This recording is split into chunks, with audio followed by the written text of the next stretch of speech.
পুজোর মধ্যে ফের সক্রিয় বালি মাফিয়ারা। অজয় নদ থেকে অবৈধ বালি তোলা হচ্ছে আর তাতেই চাঞ্চল্য ছড়িয়েছে।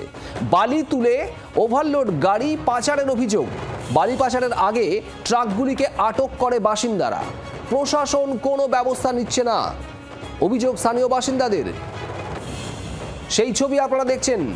অবাধে অজয় নদের চর থেকে বালি পাচার, বালি তুলে একের পর এক গাড়ি ট্রাক্টর এভাবে ভর্তি করে ওভারলোডেড করে নিয়ে যাওয়া হয়।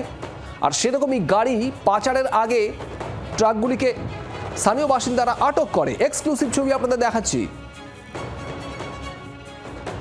স্থানীয়দের অভিযোগ, প্রশাসন কোনো ব্যবস্থা নিচ্ছে না। পুজোর মধ্যেও সক্রিয় বালি মাফিয়ারা।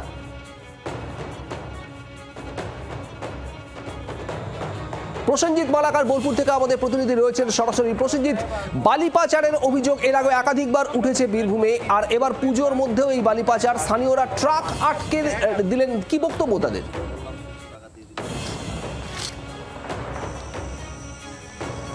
দেখো, একেবারে সব থেকে বড় প্রশ্ন হলো যে সমস্ত কিছু ঘটে, যেমন যেমন পরিস্থিতি যায়, কিন্তু বালি পাচার রোধ করা কোনোভাবেই বীরভূম জেলায় আটকানো সম্ভব হয় না।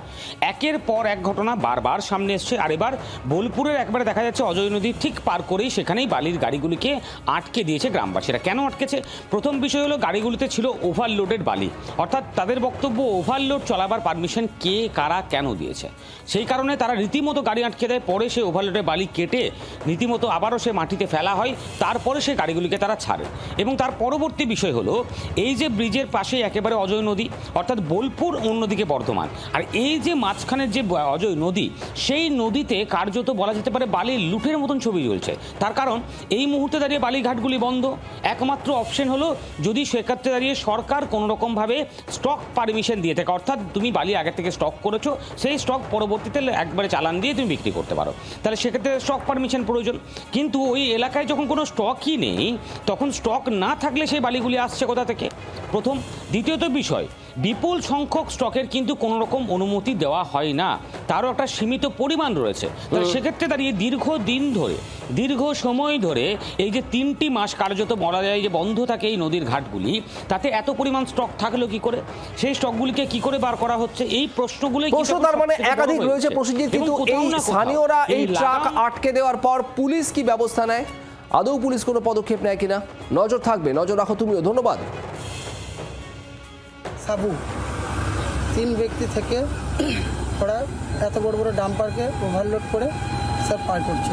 পুলিশ প্রশাসনকে জানানো হয় আমাদের, কিন্তু পুলিশ প্রশাসনের তরফ থেকে কোনো স্টেটমেন্ট আমরা পাইনি। ওরা একটা কথা বলে যে চালান দিচ্ছে।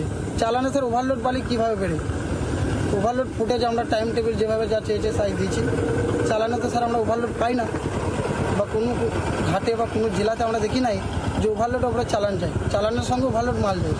তো আজকে দেখছি sir full overload 70 ton 55 ton এত টনের বালি যাচ্ছে। কত সেফটি বা কোনো মালুম নেই আমাদের। আর জমিকে খাল করে বালি তুলে এইভাবে যাচ্ছে।